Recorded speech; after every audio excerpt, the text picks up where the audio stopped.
అంటే సొంత చిన్నాన్నను హత్య చేయించిన వాళ్ళు మళ్ళీ గెలవాలట, వాళ్ళకే మళ్ళీ అధికారం రావాలట, అధికారంతో మళ్ళీ తప్పించుకొని తిరగాలట, మళ్ళీ ఈ హత్య చేసిన వాళ్ళే మళ్ళీ చట్టసభలకు వెళ్ళి కూర్చోవాలట.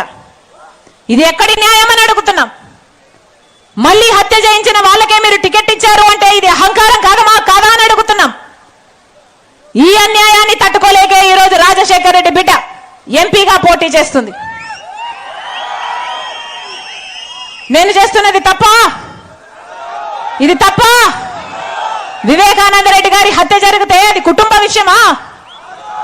ఒక ప్రజా నాయకుడు రాజశేఖర్ రెడ్డి గారు తమ్ముడే చచ్చిపోతే న్యాయం జరగలేదంటే అది కుటుంబ విషయమా? అది మా ఇంటి సమస్య, అది మా ఆస్తి సమస్య, అది మీ సమస్య, అది ప్రజల సమస్య. ప్రజలు న్యాయం చేయాల్సిన రోజు వచ్చింది కాబట్టి రాజశేఖర్ రెడ్డి బిడ్డ, వివేకానంద రెడ్డి బిడ్డ మీ ముందు నిలబడ్డారు. కొంగు చాచి అడుగుతున్నాం, కొంగు చాచి అడుగుతున్నాం, మీ ఆడబిడ్డలు అడుగుతున్నాం. రాజశేఖర్ రెడ్డి బిడ్డ అడుగుతుంది, వివేకానంద రెడ్డి బిడ్డ అడుగుతుంది. మా కొంగు చాచి అడుగుతున్నాం, న్యాయం చేయండి, న్యాయం చేయండి.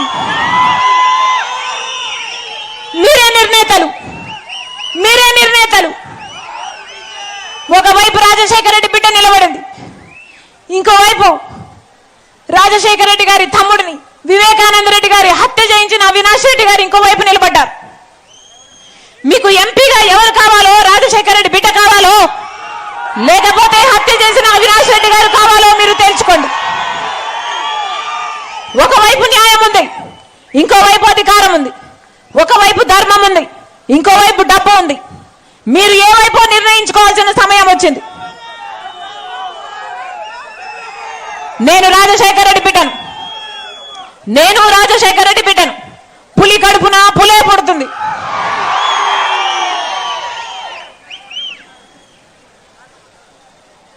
పులి కడుపున పులే పుడుతుంది.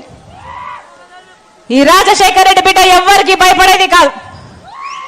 అలాగే అన్యాయం జరుగుతుంటే సహించేది కూడా కాదు. ఇక్కడ అన్యాయం జరుగుతుంది కాబట్టి ఒక హంతకుడిని మళ్ళీ గెలిపించకుండా, ఒక హంతకుడు మళ్ళీ చట్టసభలకు వెళ్ళకూడదని ఈరోజు రాజశేఖర్ రెడ్డి బిడ్డ ఈ నిర్ణయం తీసుకొని ఇక్కడ నిలబడింది. మీ రాజశేఖర్ రెడ్డి బిడ్డను గెలిపిస్తారో ఓడిస్తారో మీరే నిర్ణేతలు.